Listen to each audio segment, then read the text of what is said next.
오늘 이제 우리가 살펴볼 무대는 엔게디 광야인데 사울이 다윗을 잡으러 왔다가 굴에서 용변을 보게 됩니다. 다윗이 사울을 죽일 수 있는 찬스가 오게 되는데 근데 죽이지 않습니다. 가만히 사울의 옷자락만 베내는 그 사건입니다. 자신을 죽이려고 했던 그 사울을 완전히 제압할 수 있는 절호의 찬스였는데 그렇게 하지 않았습니다. 어떻게 그럴 수 있었을까? 오늘 이제 제목이 선으로 악을 이기는 것인데 어떻게 다윗은 선으로 악을 이길 수 있었을까 하는 것을 살펴보았으면 좋겠습니다.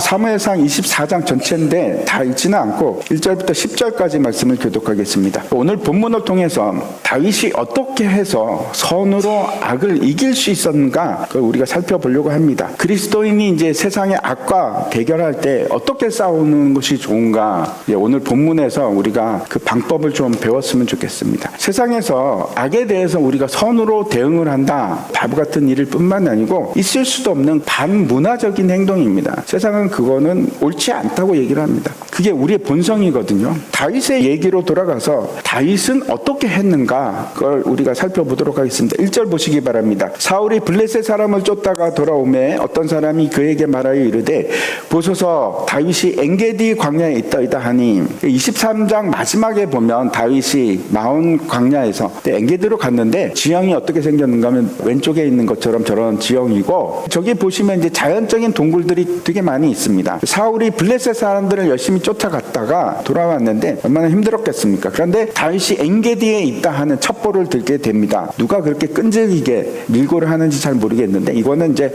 성경을 보면 한 사람은 아닙니다. 여러 사람인 것 같은데 다윗이 여기 있다 저기 있다 이렇게 신고를 합니다. 근데 저 그림에서 보는 것처럼 엔게디라는 곳이 지형이 험준해서 추적하기가 쉽지가 않은데 여기서 역전적인 상황이 일어나기 시작하는 겁니다. 계속해서 2절과 3절 말씀 보시기 바랍니다. 사울이 지금 막 블레셋과의 전쟁을 끝나고 이게 이제 바로 이어지는 사건입니다. 돌아왔는데 굉장히 피곤한데 사람들이 또 얘기를 하니까 바로 군대를 택합니다. 근데 이 군대가 택한 사람 3,000명이라고 되어 있는데 이건 그냥 군대가 아니고 정예병입니다. 아주 훈련되고 잘된 사람만 뽑아서 엔게디로 갔습니다. 반드시 다윗을 잡겠다 하는 의지의 표명인 것 같습니다. 길가 양의 우리에 도착을 했는데 거기 이제 굴이 있었던 겁니다. 갑자기 이제 배가 아파가지고 그래서 사울이 이제 용변을 보기 위해서 저 굴로 들어갑니다. 그래서 이런 상황입니다. 출격을 하다가 호위병이 없이 그렇죠. 혼자서 들어가죠. 완전 무방비 상태가 되는 겁니다. 근데 때마침 저 굴이 어떤 굴이었는가 하면 다윗과 그의 신하들이 숨어있던 그 굴인 겁니다. 절호의 찬스 아닙니까? 사울은 혼자고 무방비고 다윗은 지금 수적으로 다수고 이 상황에서 다윗의 부하들이 어떤 얘기를 하는지 4절을 보시기 바랍니다. 다윗의 사람들이 지금 뭐라고 얘기를 합니까? 보소서 여호와께서 당신에게 이르시기를 원수를 당신 손에 넘기셨습니다. 마음대로 하시라는 말입니다. 그렇게 얘기를 합니다. 주위 사람들의 이제 증언이 확증적이죠.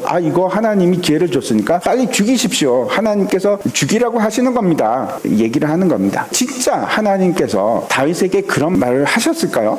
제가 아무리 찾아봐도 그거는 이제 그런 말은 성경에는 없습니다. 근데 하실 수도 있죠. 우리가 모르는 기록되지 않은 것. 그런데 다윗의 행동을 보면 하나님이 그렇게 죽이라고 하신 것 같지 않습니다. 무슨 말씀인가 하면 상황적인 증거는 맞습니다. 하나님이 찬스를 주신 것처럼 보입니다. 상황이 그러면 그게 하나님의 뜻입니까? 우리가 잘 실수하는 부분입니다. 하나님의 진짜 말씀인지 아닌지 확인이 필요합니다. 그래서 첫 번째 우리가 배워야 할 레슨이 있는데 우리가 상황을 보고 판단할 것인가 아니면 하나님의 뜻을 볼 것인가 내 생각을 따를 것인가 하나님의 뜻을 따를 것인가 생각해 보십시오. 다윗이 얼마나 사울이 밉겠습니까? 자기 아무런 잘못도 하지 않은데 그렇게 죽이려고 지금 그렇게 하지 않습니까? 밉고 복수하고 싶은 마음이 왜 없겠습니까? 그리고 지금은 절호의 찬스입니다. 하나님이 허락하신 것 같은 그런 상황인데 그런데도 불구하고 다윗은 자기의 감정이나 사람들의 말, 상황을 따르지 않고 의를 택합니다. 하나님의 뜻이 무엇인가, 뭘 원하는지를 생각하고 택하는 겁니다.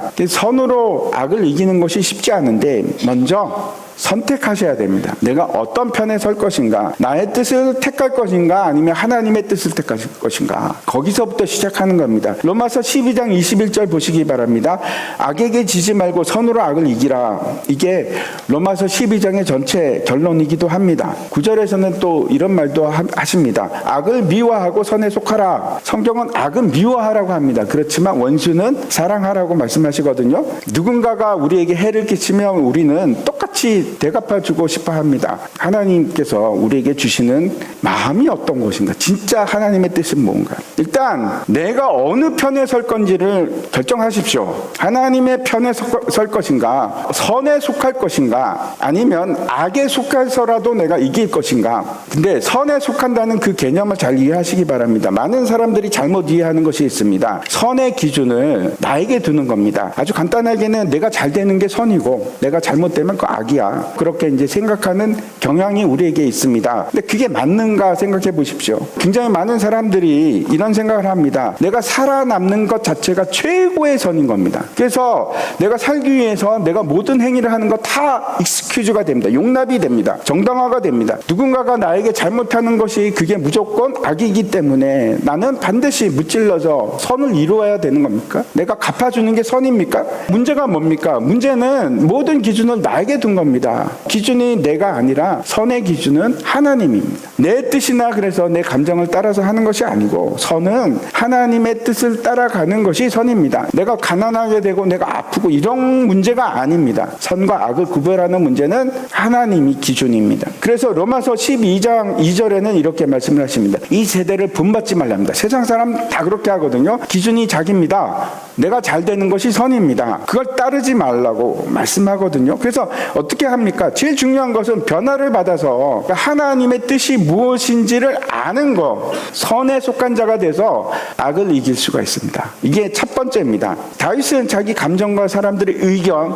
아니면 상황을 따라서 하는 것이 아니고 하나님의 뜻을, 그걸 의라고 합니다. 그걸 선이라고 합니다. 그걸 따라가는 겁니다. 그리고 했던 것이 뭔가 하면 가만히 가서 그 사울의 겉옷자락을 칼로 베냅니다. 아마 이제 용변을 보기 위해서 벗어서 이제 딴 곳에 두었던 것 같습니다. 무슨 얘기인가? 사울을 죽일 수 있었는데 죽이지 않은 겁니다. 그리고 이제 옷자락을 가지고 옵니다. 5절과 6절 말씀 보시기 바랍니다. 다윗이 사울의 옷을 베고 나서 양심의 가책을 받습니다. 그것도 찔려합니다. 왜 그랬을까요?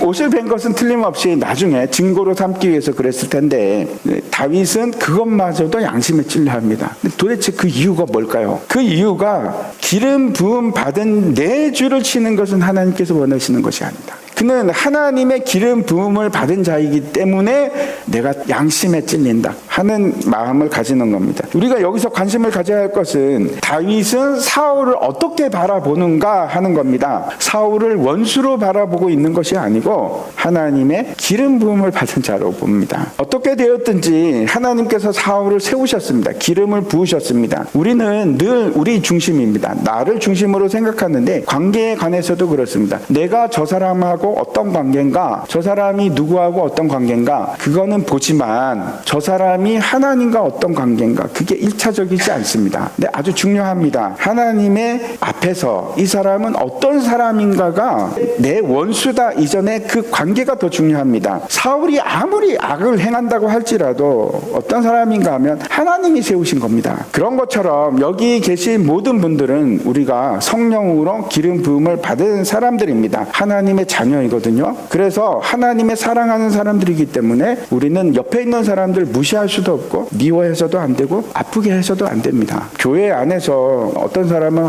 보기도 싫고 그런 사람이 있으십니까? 근데 그거 잘못된 거라고 성경은 얘기를 합니다. 나를 중심으로 보면 밉죠. 나한테 잘못하고 있으니까. 근데 그렇게 보지 마시고 선으로 악을 이기기 위해서는 우리 시선을 바꿔야 됩니다. 하나님의 시선으로 바라보는 겁니다. 우리는 모두가 다 하나님의 형상을 입고 지음을 받은 사람들입니다. 그래서 사랑해야 됩니다. 원수 이전에 하나님이 세우신 자인데 저 사람이 하나님의 자녀면 그러면 미움이 아니고 우리 안에 불쌍한 마음이 들기 시작합니다. 하나님과의 관계가 우선입니다. 하나님이 지금 다윗이 그럽니다. 하나님이 세우지 않느냐. 내 원수 이전에 하나님이 더 중요한 시선을 바꾸시기 바랍니다. 하나님의 시각으로 바라볼 때 우리가 악을 선으로 이길 수 있습니다. 다시 사무엘상 얘기로 돌아가서 다윗이 부하들을 막습니다. 그는 하나님이 세우신 사람이다. 그래서 이제 가로막고 사울은 이제 급히 이제 용무를 마치고 굴 밖으로 나갔는데 그때 다윗이 어떻게 하는가 하면 따라 나갑니다. 보소서 하고 이제 사울을 불러 세웁니다. 사울이 뒤를 돌아보니까 땅에 엎드려서 사울에게 절을 합니다. 절을 하고 나서 이제 얘기를 시작하는데 첫 번째는 자신의 결백을 얘기를 합니다. 왕이여, 어찌 내가 당신을 죽이려고 한다는 그 사람들의 얘기를 들으십니까? 아니요, 저는 그럴 생각이 없습니다. 그렇지 않습니다. 오늘 제가 굴에서 하나님께서 당신을 내 손에 넘기셨는데 사람들이 당신을 죽이라고 했습니다. 그런데 저는 그러지 않았습니다.